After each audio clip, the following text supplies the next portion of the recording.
mean, I am disturbed every time I read, as recently as the Politico article this week, aviation gets a free ride. Aviation in Europe does not get a free ride. We are already, the A4E airlines last year paid over 5 billion euros. That's 5 billion euros in ETS, aviation and environmental taxes, either at European level or to our governments.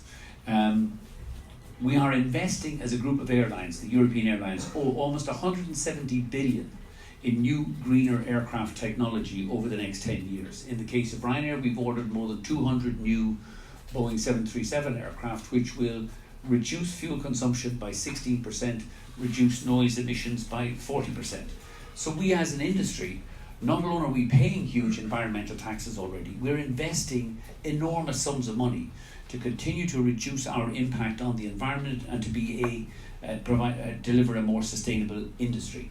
And this is in the case of an industry which only accounts for 2% of CO2 emissions.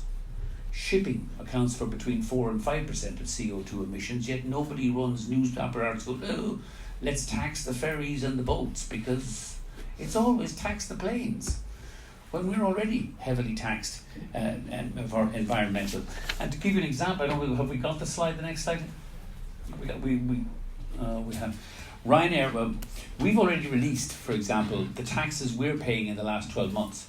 A4E has assembled, all of our members in the last year paid 5 billion.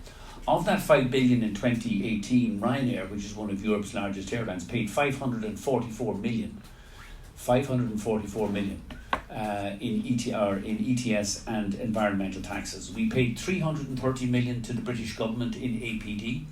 We paid 88 million to the German APD. We paid 5 million to Scandinavian APD, 5 million in Austrian APD, and we paid 115 million in ETS payments to the EU. That came to 544 million last year, in a year when we carried 140 million passengers. So the cost per passenger, we paid a tax per passenger of almost 4 euros. Our average fare last year was 39 euros. So each passenger flying Ryanair is paying an environmental tax, or we're paying an environmental tax on their behalf, of over 10% of the ticket price.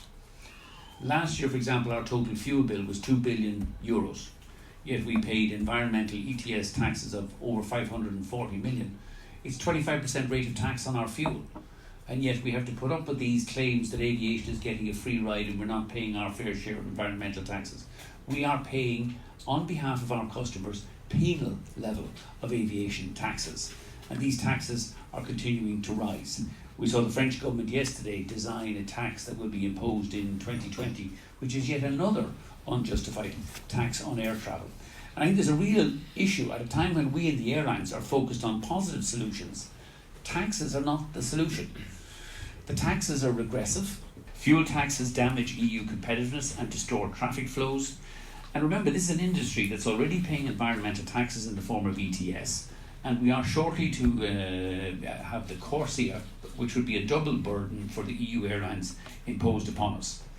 And yet, there are positive solutions. The airlines are investing, as I said, Europe's airlines are investing 170 million in new aircraft, new technology that will significantly improve fuel efficiency and reduce our carbon footprint. More efficient operations. We're designing more efficient operations which could save 20 million tons, or have saved 20 million tons of emissions since 2014.